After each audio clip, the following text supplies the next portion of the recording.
Welcome to Pindar Poetry. We hope you learned something new. In this video, I will explain how to make Kari Kai Chatni. First, gather your ingredients: raw mangoes, sugar, salt, red chili powder, and cumin seeds. Ensure your mangoes are firm and green for the best flavor. This simple recipe will guide you through creating a delicious and refreshing chutney that's perfect for any meal. Let's get started on this easy method. Once you have your raw mangoes, the first step is proper preparation. Wash them thoroughly to remove any dirt or residue. Next, carefully peel the skin using a vegetable peeler or a sharp knife.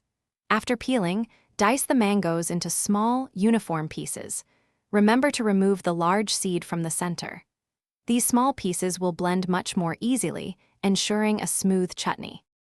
Now it's time to bring all the flavors together.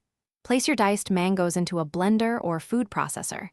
Add your sugar, salt, red chili powder, and roasted cumin powder. For a smoother blend, you might add a tablespoon or two of water. Blend until the mixture reaches a smooth, uniform consistency. You can choose a slightly chunky or completely smooth texture based on your preference. Taste and adjust the sweetness or spice.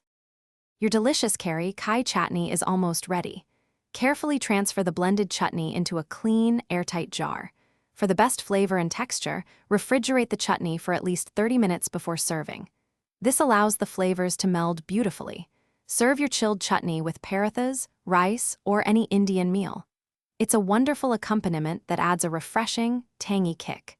Enjoy your homemade creation. Thanks for watching. Consider subscribing if we helped you.